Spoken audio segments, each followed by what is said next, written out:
नवरात्रि के समय बाद एगो भक्त माई के दुआरी जाके माई से कहा था, ए माई, हम आपके पूजा पाठ करे ना जाने आपके कहा चढ़ेला ये हमके पता नहीं थे, लेकिन राउर दुआरी आइल बानी जा तो राउर के प्यार मिले के चाहिए। ए मैया, कौना भाव में वो भक्त माई से कहा था, सुनी।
नादान बानी, कौन फूल आपके चढ़ेला हमके ना मालूम बा, लेकिन जोन फूल लेके आई बानी ओकरा के स्वीकार करी। और कहा था कौन फूलवा माई तोहरे मन के रिझावेला, मन के रिझावेला।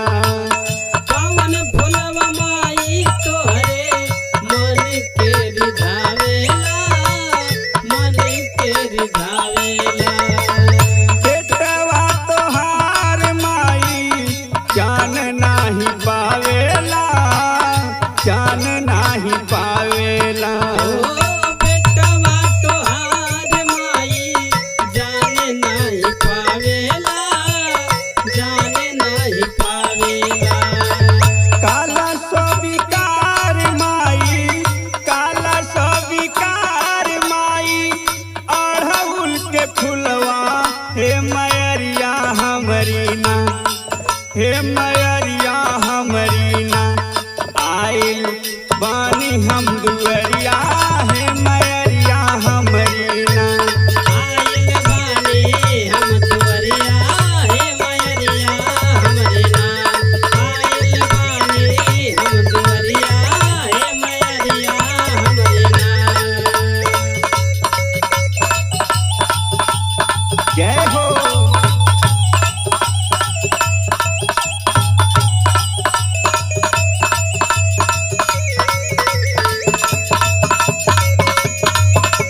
था, ए माई हमके इहो ना पता है कि राउर कौना रंग के चुनरी चढ़ेला,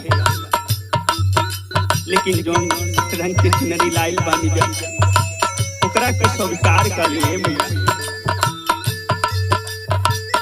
कौन रंग चुनरी माई मन के भावेली हो, मन के भावेली।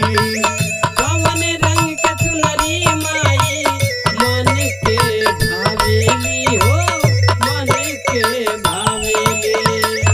जेकरा के ओढ़ माई बेटा घरे आवेली हो, बेटा घरे आवेली।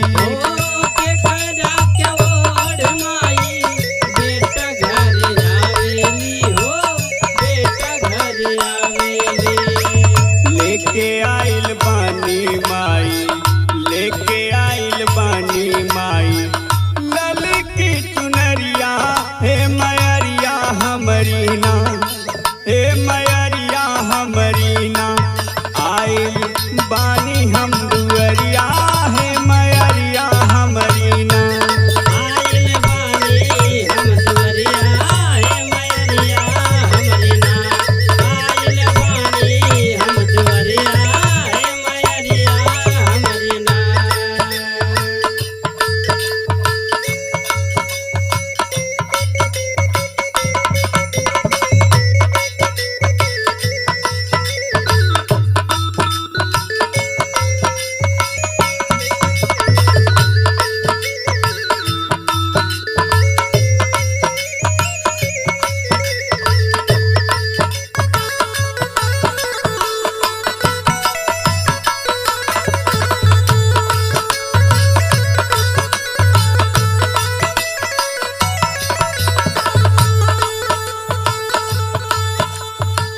विंध्याचल जे जे भी जावेला माई से कहेला माई, जैसे तैसे राउर दुआरी आइल बानी जा। बेटा के पूजनवा, बेटा की पूजाई करे ना आवेला, लेकिन राउर के प्यार, राउर के मूर्तिया देखे के बाद निहाल हो जानी मैया, यही खातिर आवेला। और बेटा कहा था माई से कैसे कैसे पूजना